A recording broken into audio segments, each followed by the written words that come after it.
excited to introduce you to profiles on the Meticulous and just how powerful it is to play around with. So I'm going to go ahead in the app and create a new profile. I'm going to select a blank profile. And first thing I'm going to do is just delete this pressure variable that we don't need.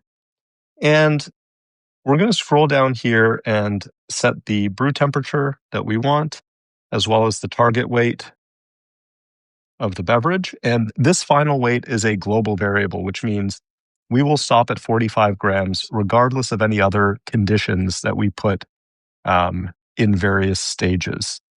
So we'll go down here and click on the plus to add a stage, and we'll start with a pressure stage. I'm going to select a standard profile where I'm going to take this pressure curve, bring it up to 9 bars approximately. And let's just say very quickly build up to 9 bars.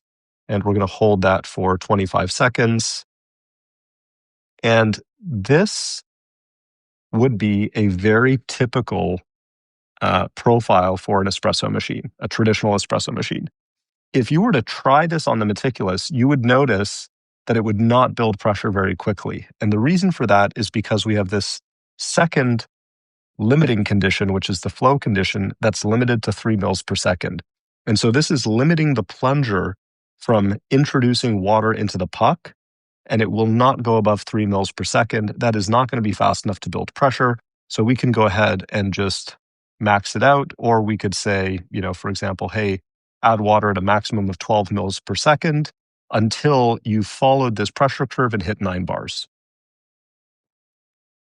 We can take it one step further. If we said, hey, I'd like to actually build up to these 9 bars of pressure over 10 seconds, I can drag this point, and now we are building up over 10 seconds. I can also go ahead and change the curve and have it be a pressure curve that's a little bit more dynamic, looks a little bit more like a spring lever machine.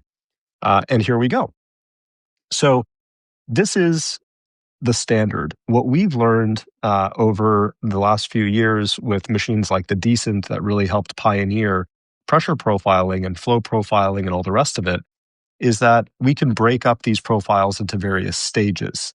And so I'm going to go ahead and change this from a pressure stage to a flow stage and start with a very fast flow to saturate the puck. And I'll say, don't go above, let's just say, 9 bar. And I need to, this is very important, I do need to set the time to be more than 0 seconds, because otherwise it'll just enter the stage and immediately exit it after 0 seconds. So I'm going to say, add 12 mils per second into the puck, don't go above 9 bars of pressure, and move on after 6 seconds. But we could be even smarter than that. We could say, what if I accidentally grind too coarse and the puck is fully saturated after less than 6 seconds?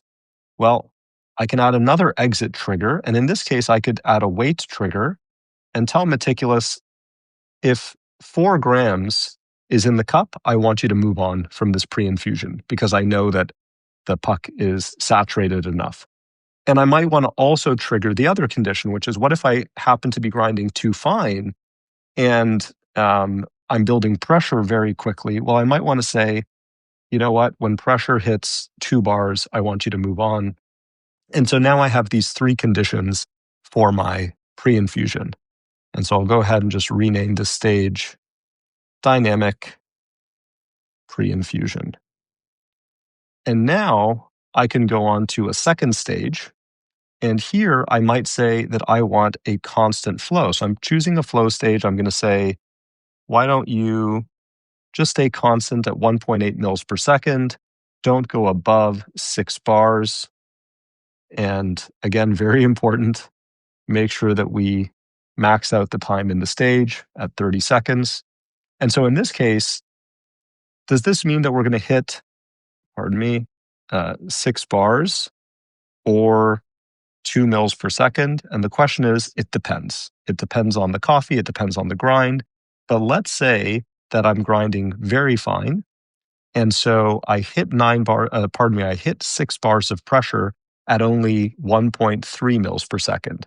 Well, in that case, as I'm brewing my coffee, I'll see the pressure number go up to 6 bars, and then that is going to limit the flow rate. And so the flow rate might not reach 2 mils per second or 1.8 mils per second, whatever I set it at. It might only reach 1.5 mils per second. If, on the other hand, I'm grinding a little bit coarser and I very quickly and easily hit that 1.8 or 2 mil per second maximum flow rate target, I may only reach 4 bars of pressure. And so that's the way that that works out. And this is fantastic because what it means is that we're really setting the contact time based on this flow rate without having to adjust the grind size, without having to adjust grind as our coffee degasses. If this shot takes me 25 seconds, it is going to take me 25 seconds almost regardless of how coarse or how fine I grind. If I take this second data point, I can change it. So I can have a profile that starts, let's say, even lower, starts at 1 mil per second and then builds up over 20 seconds to 4 mils per second. And the other thing that I really love to do is, you'll find that there may be 1 or 2 variables that you use to dial in various coffees once you find a profile that you love and that works well with your grinder. And so in this case, it might be my flow rate. And so what I could do is I could take this, let's just say I set it at 2.5 mils per second. I don't want to open the app every time I want to adjust this. So I can tap on this circle so it turns white, hit the gear icon, and this gear icon allows me to attach a variable name to this data point. I've now called it end flow. Once again, this time I see reset. We're going to have to fix that. So I don't want it to end after 0 seconds. But now that I have this end flow variable set, if I go back, we see that the variable shows up under this section here. And this section of variables means that it is now on the Meticulous's UI. So when you hit the context button and go to edit profile on the machine, you will see the end flow variable. And so you'll be able to adjust the end flow rate and by consequence, the shot time just by adjusting it on the machine. We can do it with any variable actually. So we could come here, for example, and we could say, if I wanted the weight to also be something that I can adjust. So this weight that I move on to the main extraction phase after pre-infusion, I can hit the gear icon and I can say PI pre-infusion weight. And now I have saved that variable, and that's indicated by the V beside the variable.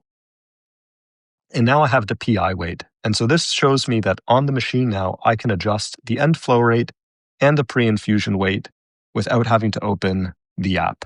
So I'll come down here, hit save, and in real time, I need a great name for this, demo profile.